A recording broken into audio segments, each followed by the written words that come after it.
everybody. This is Pastor George. I want to take a few moments today to share some important news with you. Also, some exciting news from Passage that I really want you to hear from me. I want you to know what's going on. And really, it has to do with some changes that we're implementing in 2021. Let me tell you, I'm really excited about it. I just believe within my heart that God is directing my spirit in this way. I've talked with our leadership about it. We're all on board. I think that you're going to find, too, that all of this really does make sense. And quite honestly, if God is in the midst of it, whether it makes sense to us or not, it's the right thing to do. But I believe you're really going to agree. And I pray and hope that you will be fully supportive of the direction that we're taking. I believe with all of my heart, God is leading us in this way. It goes without saying that this has been an incredibly difficult year in so many ways. It's been an unbelievable year, this COVID-19 2020. But I want you to know that you're not alone. Lady Michelle and I and the partnership of Passage Family Church, we are praying for you. We're standing in the gap for you. We're believing that God is going to answer your prayers and be a blessing to you and your family, even in this time. Just want to encourage you to keep looking up. Hey, don't fear. Don't live in fear, doubt, or unbelief. Just keep looking up. Believe that God hears your prayer and that there are others such as myself and others, who are standing in the gap for you. With respect to the important news that I want to share with you, the first thing I want to mention to you is that Passage is allocating or setting aside an additional $20,000 for COVID relief for our partners and for other needy families in our community. We just believe that we can't just talk this, we have to put something behind it. We are excited about it. I'm really hoping that if you have a true need, that you will do that, and we want to reach out to you if it's possible. We know we're going to have a number of folks who perhaps we will not be able to serve because $20,000 is only $20,000, but we're going to try to spread it as wide as we can, but do it in a very meaningful and responsible way. Now, the next thing I want to share with you is that we will not be reconvening our services in the sanctuary before next year. Now, I've shared that over the pulpit already, and for some of you that may not be news, but I want you to know that we are doing that. We are delaying getting back into the sanctuary because we really believe that safety has to be paramount. We care about you. We care about you and your family. We care about this community. We don't want you to be in an environment where you could potentially be exposed or get sick. So we are prayerfully and carefully and safely planning our reentry into the church. And we're going to give you a notice. We're going to keep you informed as to when we'll be getting back into the sanctuary sometime in 2021. We're going to get back as soon as we can. I want you to know that. I want to get into the church probably more than anybody does, but I'm just not willing to do it if it's going to put yours or mine or anyone else's safety or at risk. So we'll keep you informed and we'll give you an announcement several weeks in advance. And let me tell you, when we get back in there, we're going to shout, we're going to have a good time, we're going to have a joyous time because, I don't know about you, but I'm kind of tired of looking at them pews and I really want to see you. I really want us to get back and to fellowship again together. So get ready for that. We'll make an announcement at some point. We don't know exactly when that date is going to be, but we are going to plan and we're going to be very careful about how we proceed. The next thing I want to tell you is that we're going to transition to a 2-service versus a 3 Sunday service format. For years now, we've been having 3 services in large part for convenience, but also for expansion. We've been excited about that. God has opened a number of doors for us during that season. The reason why we're doing that is because I really feel within my heart, I've learned something during this COVID season. And I think many pastors all over the nation, indeed all over the world, have realized that we have to take advantage of technology. Now, we are going to have services. We're going to continue with 2 services. It'll be our 8:30 and our 11 o'clock service. And we'll continue to have our Enlightening School, or what is traditionally called Sunday School, at 9:30. But we're just not going to have 3 services plus that. Why? Why are we going to do this? Because I really believe within my heart that we have to take advantage of technology moving forward, perhaps in a way that we never have before. But it's not just in our online presence through Facebook Live and YouTube and other formats or mediums. It really is through our LEGS ministry, our LEGS, Life Enrichment Groups. I really believe that we have to reach the family wherever the family is. And sometimes, frankly, people enjoy being in smaller groups and being able to interact in a very dynamic way. as opposed to being taught across the pulpit only. Now, we'll continue teaching across the pulpit on Sundays and on Wednesdays, but we really want to have more intimate environments as well. In fact, when our ministry started 19 years ago, we called it distributed services, where we would encourage people to have gatherings, small gatherings in their own homes. This time we're doing it in a little more organized fashion, allowing you to have access to notes based on my sermons or lessons that I'm teaching on Sundays or Wednesdays. It's really going really well. We've been beta testing this for several months now. As you know, Petra and Robert, my son and daughter, are actually leading this effort, and I'm really excited about the response that we've had so far. So remember this, we are going to get back in the church. We'll be getting back in 2021. Don't know exactly when. We're going to have 2 services versus 3. We're going to have an 8:30 a.m. and an 11 a.m. service, and we will continue with our Sunday school or our enlightening school 9:30 a.m. service. So I want you to know that you'll be hearing more about that as we move forward, and also we're not going to reconvene both of those in-house services at the same time. We're going to only start with the 11 a.m. service because, we're kind of transitioning back into a new season, a new era. And we want to do this, as I said earlier, prayerfully, safely, and we want to do it carefully. So we'll start with the 11 a.m. We'll work out the details on making sure that everything is safe, everything is sanitized, that we've looked through the protocols and how we're going to do it. We already had a planning team working on this for months. The plan is written. The plan has been executed in part in trials. So it's important to know that when we reconvene in services, we will not be having both the 8:30 and the 11 at first. We're only going to start with the 11 a.m. service. That's going to give us a little time to work out the details and the kinks on ensuring that we are doing things safely, carefully, and executing in a way that makes for a healthy environment. Now it's important for you to know that our vision has not changed. Yes, we're changing. We're not backing up. I think it's important that you know that because we're going from 3 services to 2 doesn't mean that, oh my Lord, we're backing up. We're not. A light bulb has gone off. Okay, I've had an awakening in my own spirit, and I believe moving forward that what we have to do is approach ministry and evangelism and carrying the gospel to our community, to our family, and to the world in a much more strategic fashion. And what do I mean by that? We will continue our services in the brick and mortar, in the actual physical building itself.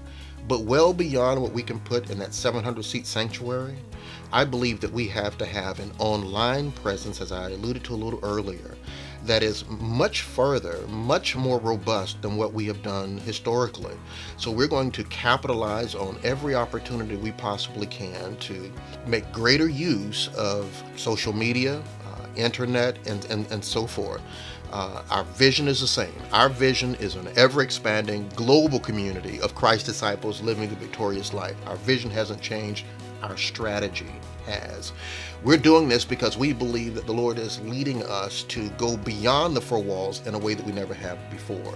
So we're transitioning to sort of a 3-fold emphasis, including brick and mortar, which is the church, legs, which is our life enrichment groups, and then our online ministry, including internet, social media, and the like. We're going to be talking about this more as we move forward, and you'll be seeing more information posted on our website. Maybe I'll even be sending out information on other social media platforms. But I just wanted to give you some early insight as to what's going to be happening. We are making these changes because we are committed to fulfilling the vision that God has given us. The next point I want to make or to alert you of is that we're converting our East Campus. That's where we have historically had our 9:30 service, and we've been there for several years now. We're converting that campus to a Head Start facility. Now, as you know, next door to that facility is 40 acres that we purchased several years ago. We own that acreage there around the corner and next door to the facility. We're not giving up any of that. We're not giving up the property. We're not giving up the church. But as you know, the Lord has really laid on my heart, what He's impressed upon my spirit, is that we have to have a heart for our children. Our children are our most precious possession. We have to reach out to them because I believe in my heart that just like Jesus said, suffer little children to come unto me and forbid them not, I believe that the way to really bless our society at large is to bless our children. And when we love on them, when we educate them biblically, when we educate them academically, we put them in a position to be successful for life and to be a blessing not only to our family, but to our community, and to have successful, independent lives of their own. So we're converting our East Campus to a Head Start school. And I'm really excited about that. I'm really excited about it because it's consistent with our vision, and we have plenty of room at our main campus to have all of our services, and indeed we would not be able to contain our 8 o'clock attendance at our 9:30 campus. The church simply isn't large enough to safely do that. So we're converting the East Campus to a Head Start school. Now you might be wondering, well, wait a minute, Pastor, we do our culinary food ministry outreach there, and we have our clothes closet, which we call our Eagle's Nest ministry there. Yes, I'm aware of that, and our team is planning and we're brainstorming, and we already have a couple of options as to how we are going to continue those ministries, our food outreach ministry and our clothes closet ministry. So you'll be hearing more about that as we proceed. We're excited about the options that we have. We don't know exactly how we're going to execute them at this point, but they will happen. And for all of those persons, all of our partners, in fact, some of our community volunteers who've assisted with those ministries, we want you to know that we haven't forgotten about you. It is a priority what you're doing, and it is our absolute intent. It is our absolute plan to ensure that those ministries, our outreach ministries from that location, continue on. And we'll be talking more about that in the future as we go forward. Now, I've shared with you a number of important things here today about our donation to the community and to our partners for aid and how we want to help them. I've talked with you about how we're converting or transitioning from a 3-service format to a 2-service format. I've talked with you about why we're doing that. I've talked with you about the school that we'll be opening at our East Campus. But in the backdrop, while all of this is going on, and even before we implement, I want to encourage you during this time to be prayerful. There are people in our world and in our community, and indeed in some of our own homes, who are really hurting. We need to be prayerful as believers. We need to be praying for them. No matter how good it's going for you, I want you to pray for others. People are really hurting. Over 40 million people in our nation alone have lost their jobs. There are people who otherwise were leading very prosperous lives, seemingly, who are now going through very trying times. So during this time, I just want to encourage you to be praying for them. Another thing we should be doing during this season is we need to be about our Father's business. We've been called to reach the world in the name of Jesus Christ. We've been called to share the gospel. And you know that I say we do it in living color. First of all, with our own life's expression. In other words, how we live amongst unbelievers and believers alike. I believe that is our greatest testimony. It is the greatest message you will ever preach. I want to encourage you during these times, not only to pray, but I want to also encourage you to be about your Father's business. Don't forget that even in times like these, we've been called. We've been assigned. We need to reach out to a dying world. Because more than anything we could do materially for someone, it is that ministry to their soul that should really matter. I want to encourage you during this time to be about our Father's business, to pray. But I also want to encourage you to help somebody. Reach beyond your own walls. Reach out to somebody, maybe down your neighbor down the street, maybe an elderly person that doesn't have loved ones who check on them.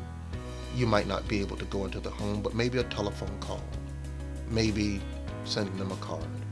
I want to encourage you during this season to reach out, encourage someone, help somebody. You know, kind of like we do with Thanksgiving. We call it fix a plate for Jesus. And we say that because we know that Jesus is not going to eat a plate of food that we prepared. But Jesus said this. He said, inasmuch as you do it to the least of these, you do it unto me. That's his heart. So when we reach beyond ourselves, when we reach out to encourage with a plate of food, with a kind word, or whatever expression of love and care we can show, in reality, Jesus sees that as an expression on his behalf. Reach out and help somebody. We'll be talking more about this as we move forward, about the changes for 2021. I want you to know that we're being very prayerful. We're being strategic in this. This is all really quite purposeful. We're not just having a thought and saying, yeah, let's do that. No, we're being deliberate, we're being thoughtful, we're being prayerful, and we're being led of the Spirit. We really believe that.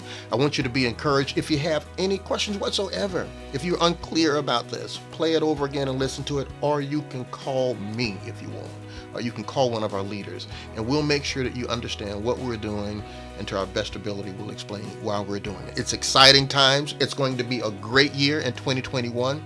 I can't wait to watch night service when I'm going to unveil my new theme for 2021. I believe it is from the Lord. I believe it is going to be inspirational. I believe it's going to be encouraging to you. I believe it's going to make a difference in your life. Stay tuned and know that we're going to be back in touch with you. We'll keep you posted on changes from the pastor's desk. Blessings on you now, and fly high.